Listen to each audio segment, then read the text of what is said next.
Salamat pong muli sa inyong patuloy na pakikipag-aralan ng salita ng Diyos. At we have a very interesting topic that we attempt to study. Uh, by the way, paumanin po sa aking boses at medyo nagkaroon lang po ng suffering from uh, dry cough, ano po, at medyo nahihirapan lang po ng konti magsalita. It's a challenging time.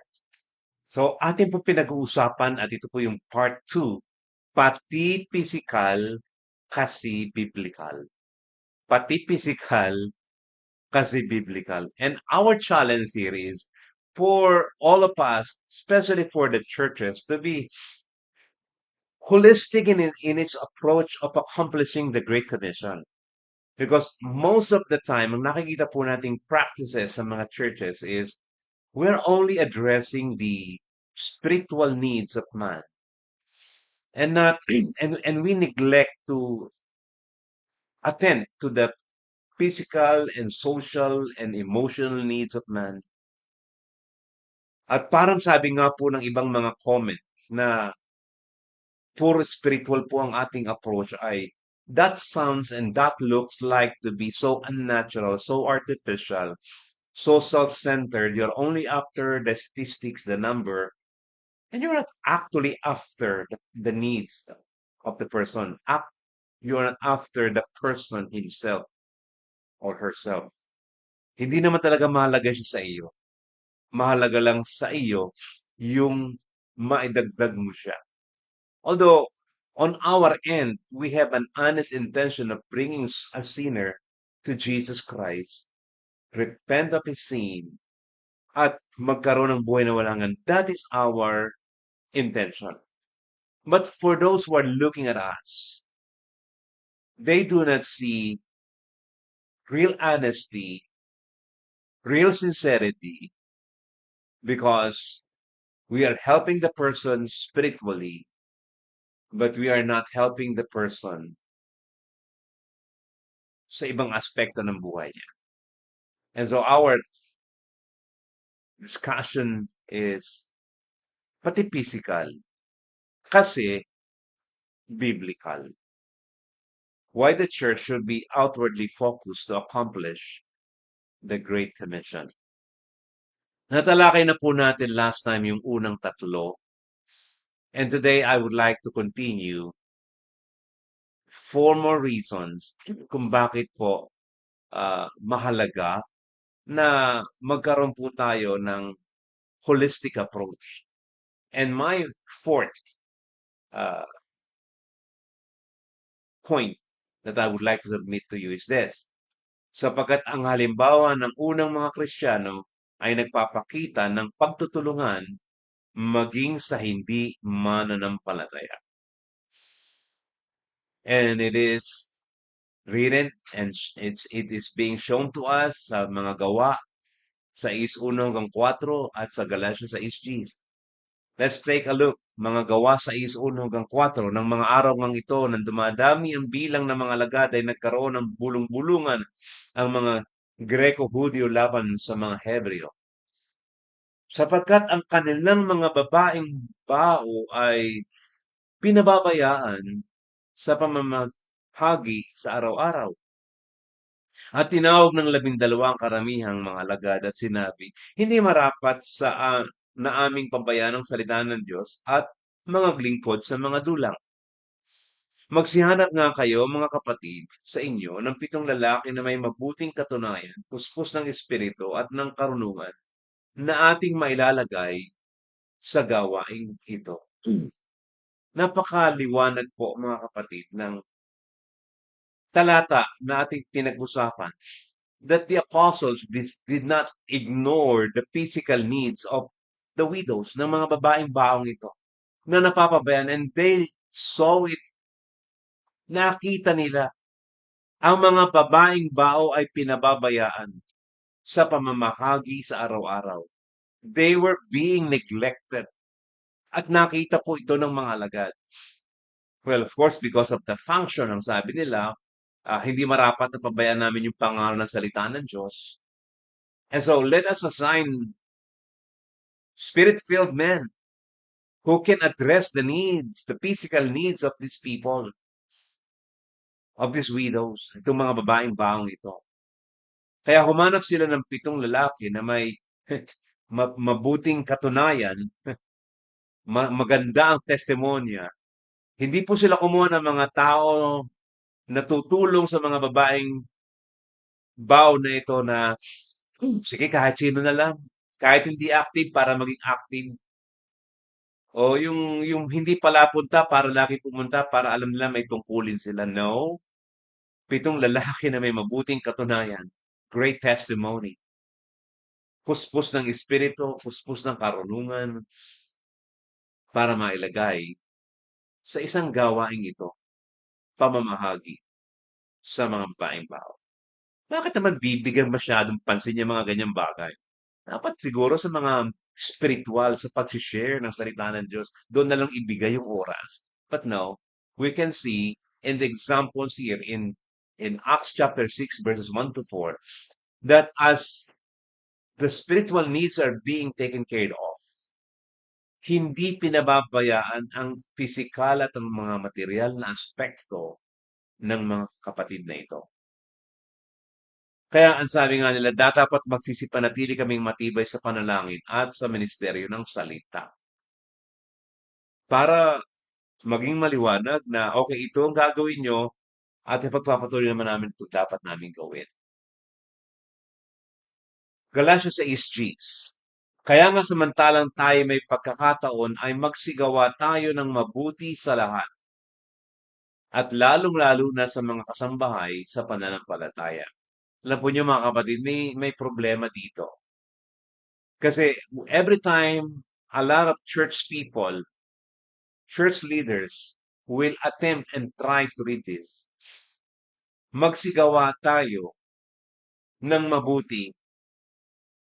Ang nalilimutan po yung sa lahat, kundi ang nabibigyang pansin, and look at your church right now. Magsigawa tayo lalong-lalo na sa mga kasambahay sa pananampalataya. Sa mga members na ng church.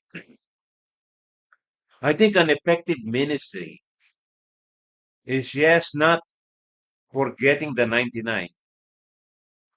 But it is also important that we are focusing on the one na nagsisigawa tayo ng mabuti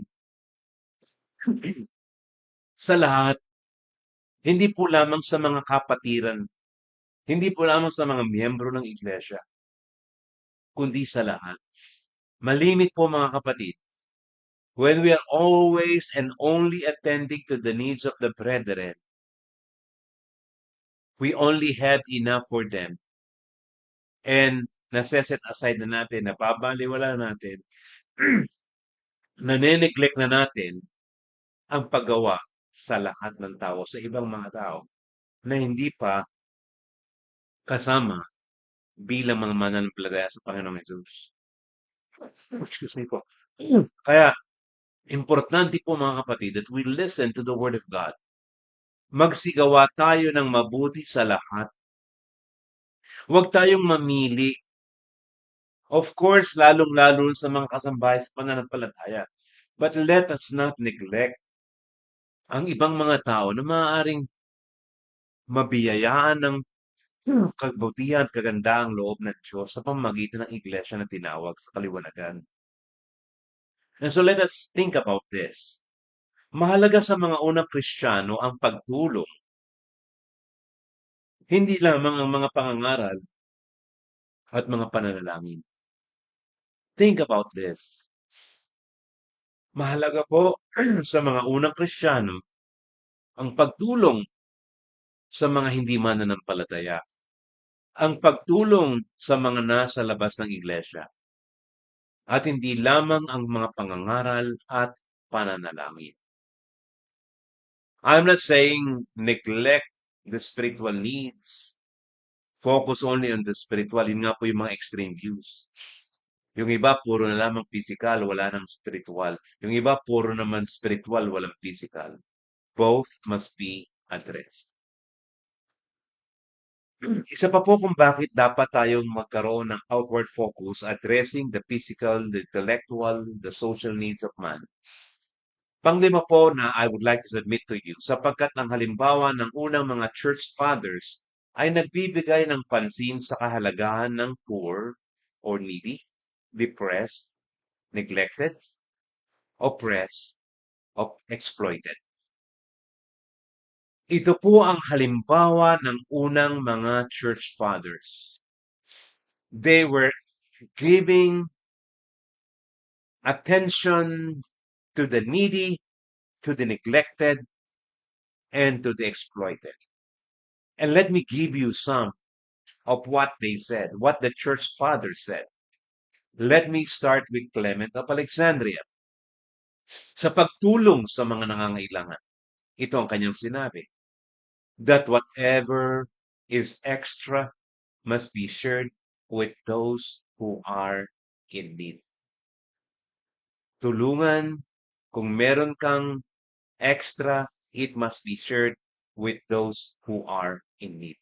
Now, iba po yung in need, iba po yung in want, at iba rin po yung talaga na lang hindi nasanay magtrabaho at nasanay na lang umasa at manghingi, iba po yon. Ang ating pong magandang tulungan ay yung talagang in need na nagtatrabaho na, nagsisikap na, gumagawa na ng lahat, and yet they are still in need kasi kinakapos pa rin sila. Makikita po ninyo ito sa lifestyle ng mga tao. You can discern and you can be discerning by the lifestyle that they show. So whatever is extra must be shared with those who are in need. And take note, in need sa mga talagang nangangailangan na talagang nagsisikap na pero kinukulang pa rin. In spite of the fact na tama na ang kanilang paggastos, they're using their money and they're spending their money properly, pero kinakapos pa rin. Siyempre, dapat nang umayuda ang mga tao. Sabi po ni Origen ay ganito, it is shocking extravagance to waste on pleasure what actually belongs to the poor. He teaches, or Origen teaches, that the common duty of Christians to fast is a way to support the hungry. Mabigat po yung kanyang sinabi na sometimes if you need to fast in order to support the hungry, you must be able to do it. Sabi naman po ni Basil of Caesarea, people who are addicted to avarice suffer a loss of memory. They forget that they are the stewards, not the owners of what they possess. Tayo ay katiwala lamang, hindi tayong may-ari ng lahat nating tinatangkilik. At kapag tayo ay masyadong mayroong greed, mayroon tayong lagi na lamang para sa atin, for us, we are losing our mind, our memory, tayo katiwala, hindi tayo ang may-ari ng lahat nating tinatangkilik. Another church fathers speaking. Do not say, I am using what belongs to me. You are using what belongs to others. All the wealth of the world belongs to you and to the others in common, as the sun, air, earth, and all the rest. Sabi niya, unshared wealth is therefore a form of embezzlement or stealing. Ang isang kayamanan na hindi mo na ibabahagi, lalo tigit sa mga nangangailangan, ay isang uri ng pagnanakaw. Ambrose of Milan. Sabi naman niya, God has ordered all things to be produced so that there should be food in common for all, and that the earth should be the common possession of all. Nature, therefore, has produced a common right for all, but greed, kasakiman, has made it a right for a few. Napakasakit, hindi po ba? That greed has made it a right for a few.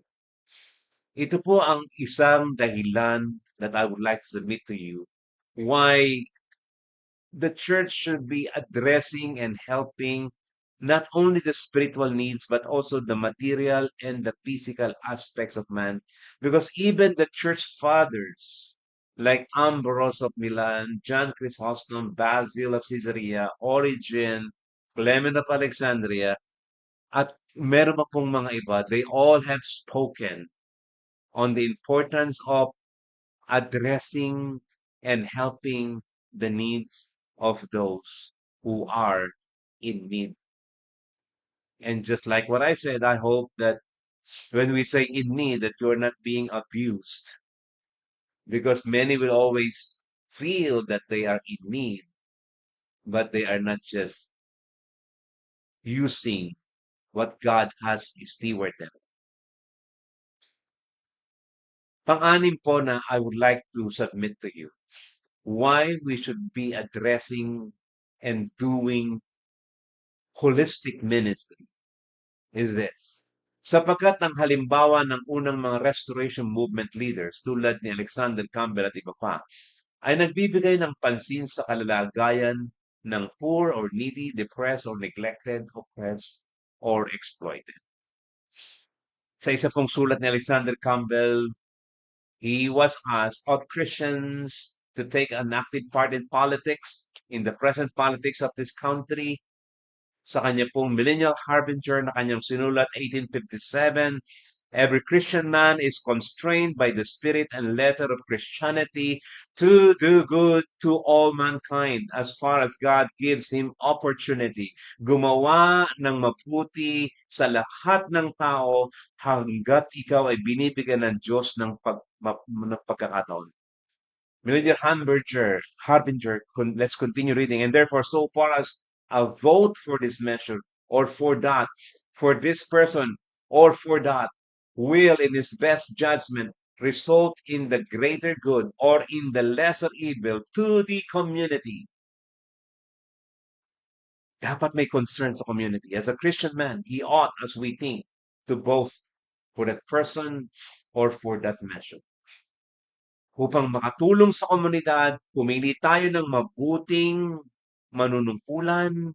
Let us engage socially, politically, socio-politically. Sabi po ni Alexander Campbell, we can engage socially, politically. Huwag lang tayong kainin ng sistema, but we can engage socially, politically, so that it can bring result in the greater good or in the lesser evil to the community. Makakatulong ng malaki sa komunidad o makakapagpabawas ng kasamaan sa komunidad, at ito ang ating pwedeng magawa bilang mga mananampalataya, according to Alexander Campbell. Mga kapatid, napakarami po na nagawa ang restoration movement in the past. And even the book of Mark Maxey, History of the Philippine Mission of Churches of Christ and Christian Churches, forward by Mr. James Willis Hale, March 1973. Doon po sa aklat na yon, ipinakita po ang what the early missionaries, social awareness, were trying to accomplish. Meron pong mga ginawa ang mga missionaries natin in the early 1900s that they came here not only to preach the gospel, to proclaim the good news of salvation, but these missionaries of ours in the restoration movement, they accomplish something that will aid, that will help, that will support, that will sustain the physical and the emotional and the social needs of man. Nakita ko po sa aklat na ito na sinulat nga po ni Mark Maxey sa History of the Philippine Mission of Churches of Christ and Christian Churches, na noong 1912 nagkaroon po tayo ng nurses home. Noong 1913 nagkaroon po tayo ng Sally Long Reed Hospitals at Lawag. Look at this early missionaries. They knew exactly what they needed to do, not only addressing the good news, the need for the good news of salvation, but the good works that should be manifested among the believers. Nagpatayo ng mga nursing home, nagpatayo ng mga hospitals noong 1913 sa Lawag. 1914, natayo po ang Mary Jane Childs sa Gasnambide, Manila, na dati pong pag-aari ng Restoration Movement. Makikita po niyo yung inclination nila not only to address and to meet the spiritual needs, but also the physical needs of man. 1915 po, hindi pa natapos. Another hospital at Bigan. 1916, nagkaroon din po ng Frank Dunn Memorial Hospital. Now, what's the point that I'm trying to make? That even from Alexander Campbell, yung po kanilang inclination, yung kanilang pagnanais na makatulong sa mga tao, hindi po lamang sa spiritual needs, kundi sa physical needs, ay it is a solid truth. 1913, nagkaroon po ng hospital sa Lawag. 1914, nagkaroon po ng hospital sa Maynila. 1915, nagkaroon po ng hospital sa Bigan. 1916, nagkaroon po ng Frank Dunn Memorial Hospital. Nagpapagawa po. And definitely we can say we are engaged. The restoration movement, socio-political involvement has already been given birth. Yes, but it needs to be broadened. It needs to be sharpened. It needs to be multiplied. Now, I do not want to enumerate more, but for the sake of good examples, let me try. At kung ako po may malilimutan, I have no intention. But I just want to make a point that the restoration movement, the churches of Christ, not only in the Philippines, the Christian churches are engaged not only to help the spiritual needs of men, but the physical needs of men. And of course, this is from the United States of America. Alam po natin ang Ministry ng International Disaster Emergency Services, AIDS, na tumutulong po holistically sa pangangailangan ng mga, they stand alongside with the church, helping the churches to accomplish the Great Commission by meeting the physical needs of the people in the community. And of course, we heard about the Harvest for Christ Foundation Incorporated, which is now based in New York, nakabase po sa New York.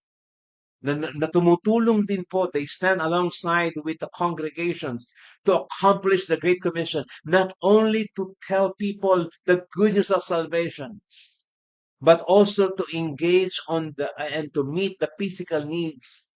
Makikita po niyo yung mga ginagawa ng mga grupong ito.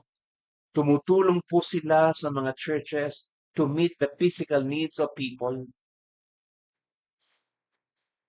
They're doing a lot of feeding programs. And I know we can continue to do this. We can continue to broaden it, multiply it, and sharpen it a little bit, maybe. Mas patalasin pa natin upang mas maging epektibo. Alam ko po na nagkaroon din po ng mga projects ang SPKK National Kababaihan na tumutulong po sila sa mga pangangailangang material ng mga kapatiran at marami lang ibang mga hindi mananampalataya. Hindi ko po alam kung ilan ang bahay ampunan natin ngayon, pero sa akin pong abot ng makakaya, ipagpaumanin po, meron po akong alam na 3 orphanages natin na tumutulong sa mga bata na walang tahanan. sa Cagayan, sa Nueva Vizcaya, at sa Mindanao. At kung meron pa po, purihin ang Diyos. No intention to not mention you. At ang dami rin pong nangyayari ng mga free medical, dental, optical services sa mga local churches during their anniversaries, which I think very helpful, very effective to show the sincerity of the churches. At sabi ko nga po mga kapatid, kung meron pa akong nalimutan sa lahat ng ito at alam ko marami pa, mga unsung heroes of the faith na gumagawa ng tulong, nag-aabot ng tulong pisikal, hindi lamang spiritual, kundi pisikal sa mga taong nangangailangan. We praise God for you and God knows who you are. And God is honored by what you are doing. Sabi ko nga po, kailangan lang nating i-sharpen a little bit, patalasin pa. Like if we're gonna be doing the free medical, maybe we can suggest that the medical the free medical clinic will be done in the same community, the same group for maybe 1 year, meeting the same patients, seeing the same patients by the same group of people para po may continuity, para po merong effectivity, because alam po natin even sa medicine, that is not my area, kinukuha rin po ang history. And I think it will be more effective if the people are seeing the same doctor of medicine, siguro 3 times a year or 4 times a year, a little bit more sharpening on what we can do. If we're going to be doing some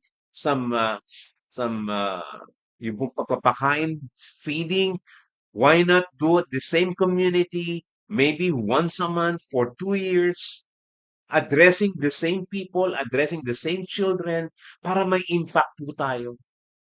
Again, I'm just trying to probably submit some ways to sharpen on how we can do this because it is important in accomplishing the Great Commission.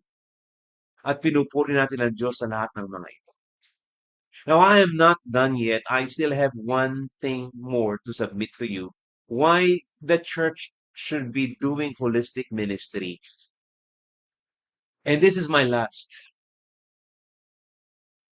Sapagkat sa second coming, and we are talking here of the eschatology, the last days, the last days. Sa second coming, we will not be disembodied spirits after the resurrection from the dead. Papalitan ng Diyos ang may kabulukan ng walang kabulukan. I think this is a very important theology to back up what we are saying here. That even eschatologically, even in the last days, may kinalaman pa rin po ang ating katawang lupa sapagkat hindi po tayo mananatiling disembodied spirits when we all get to heaven after the resurrection of the body.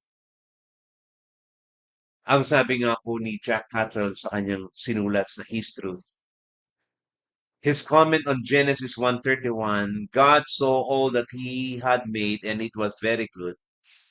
He said, salvation is not just an escape from the body. We do not just save people's souls. Their bodies are redeemed to Romans 8:23. The importance of body because we will not be disembodied spirits or souls. And so, as a church, as we accomplish the Great Commission, it is important that our ministry is holistic, addressing both the physical, the social, the material, the emotional aspects of man, and of course, the spiritual. 1 Corinthians 15:35 through 49, makikita po natin dito mga kapatid, that God desires to redeem and restore man's original constitution by giving man resurrection body. We already talk about this. I will not emphasize this more than what I have done. I am just trying to refresh you. And this is even something that I included here because this is one of the important reasons why the church should do holistic ministry. The giving of the resurrection body, a body, 1 Corinthians 15:35 through 49 described as imperishable, raised in glory, raised in power, and raised as a spiritual body. Doon po sa 2 Peter 3:10 sinabi din po, but the day of the Lord will come as a thief in the night, in in which the heavens shall pass away with a great noise, and the elements shall melt with fervent heat. The earth also and the works that are therein shall be burned up. Again, sa College Press NIV commentary by Allen and Mark Black, ganito po ang kanilang sinabi sa kanilang sa kanilang commentary sa First Peter na binasa natin. Assuming that the image of a fiery destruction is still in Peter's mind, it is probable that he is writing about refinement or purification by fire.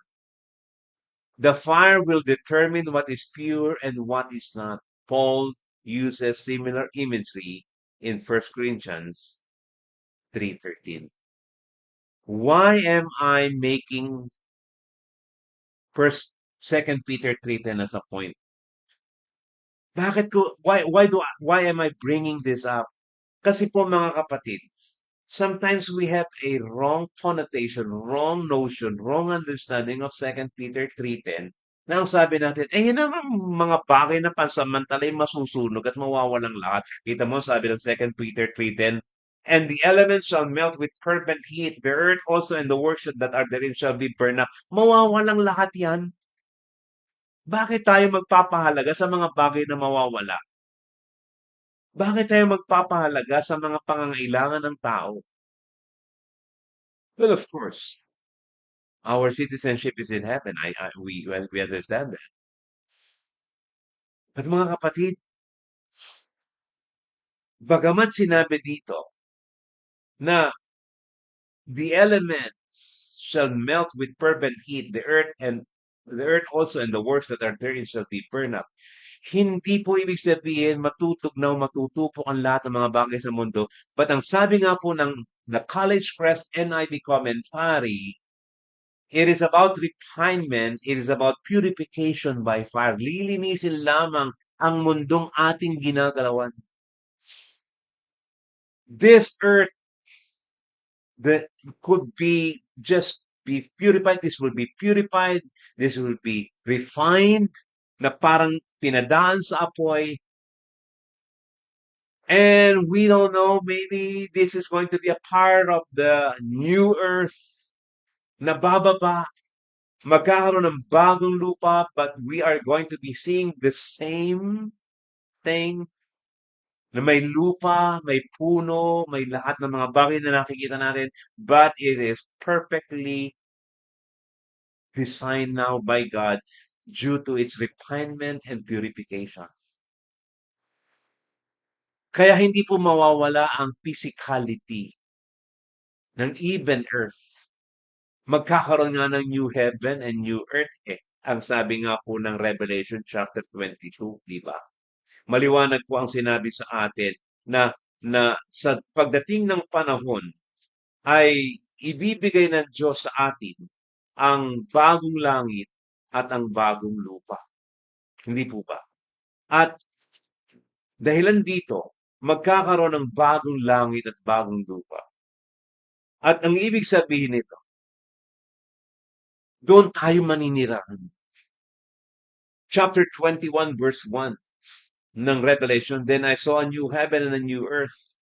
For the first heaven and the first earth had passed away, and the sea was no more. If we are going to consider what the College Press NIV commentary, yung pong old earth, yung lumang mundo ay na-purify at na-refine at doon tayo titira sa bagong new earth, new heaven na bumaba at bababa sa atin. And so we cannot really disregard the physical aspect of man. Even sa eschatology, even po sa ating buhay, tayo po ay magkakaroon ng resurrection body. Because that is how God created us in the first place. God created man, body, and spirit or soul. And because God created man, body, and soul or spirit, when we accomplish and try to accomplish the Great Commission, it is important for us to consider addressing not only the physical, but also not only the spiritual, but also the physical, the social, and the emotional needs of man. In that case, we will be genuine, we will be authentic in our approach to the ministry and in accomplishing the Great Commission. Mga kapatid, umaasa po ako na ang mga ganitong pag-aaral ay makapagbubukas po ng kaisipan ng bawat isa. I'm not saying that you do it right away. After hearing everything that I have described here, kagaya po ng mga taga-Berea, look at it again, basahin ninyo, pag-aralan ninyo, and let us revisit our ministry. Let us take a new look on how we accomplish the Great Commission. At kung merong pwedeng idagdag at baguhin upang maging sariwa ang ating mga approaches. Baka sakaling may maitulong ang ating ibinahagi sa nakaraang 2 linggo. Pati pisikal, kasi biblikal. Maasa po ako mga kapatid na patuloy niyo itong ipapanalangin at patuloy niyong gagawin ang inyong makakaya upang mapag-aralan muli ang inyong nasimulan ng gawain sa iglesia. Muli po, nagbibigay ng papuri sa Diyos at nagpapasalamat sa inyong lahat. Jonathan Oriviasa.